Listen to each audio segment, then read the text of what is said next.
God is keeping you at home. But why? The effort that is hidden from view. The day already seems overwhelming when you wake up. Everyone else appears to be moving, progressing, creating something, or traveling. You're still here too. The same routine, the same walls, the same quiet that occasionally seems more like silence than tranquility. You look, you make comparisons, and you ponder. Am I squandering my life? Doesn't it hurt? That sense that remaining motionless could result in falling behind. That tension was also present in me. The silent worry that I might be stranded while God uses everyone else. However, something more profound then begins to emerge. Scripture serves as a gentle reminder that God does not evaluate your life in the same manner as the world, without being loud or spectacular. Does. He takes his time. He doesn't miss the secret locations. In actuality, some of his most significant work takes place just where you are, when no one is looking. The Bible directly addresses this uneasy emotion. According to Psalm, "Be still and know that I am God." It's not a passive command. It's not advising you to give up.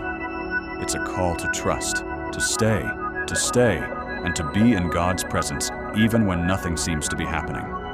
Because quiet is never empty in his hands. It's planning, its defense, and its goal, which is developing subtly, profoundly, and precisely on schedule. First of all, before moving you forward, God frequently asks you to remain motionless. It's not always a delay, no matter how uncomfortable you are. It's an invitation at times, an exhortation to give up trying, to cease pushing doors open, and to let God accomplish something more profound than material advancement, because God frequently slows you down before moving you forward.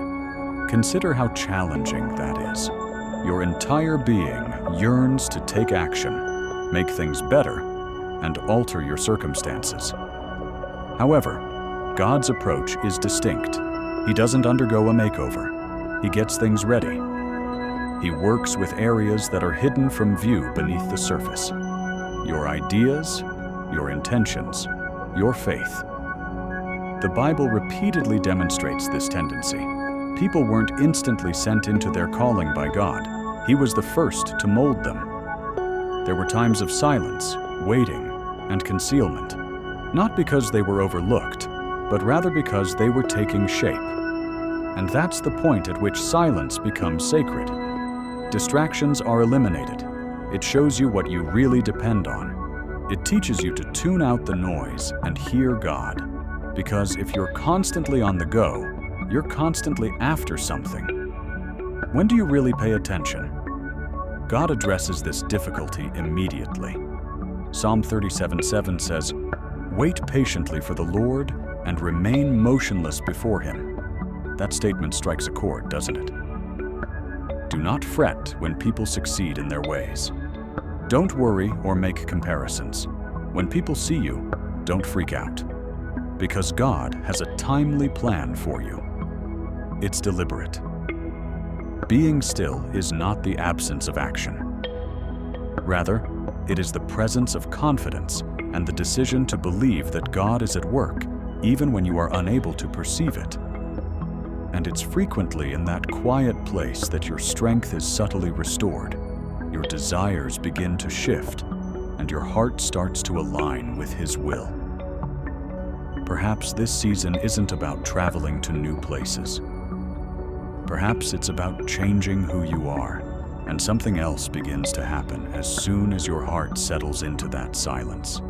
God reaches you in a more intimate and profound place than the cacophony of the outside world could.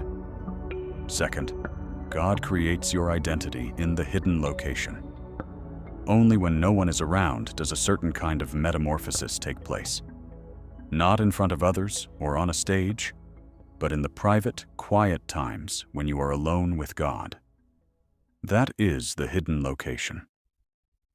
It has nothing to do with a specific place. It has to do with how the heart is positioned. A location where you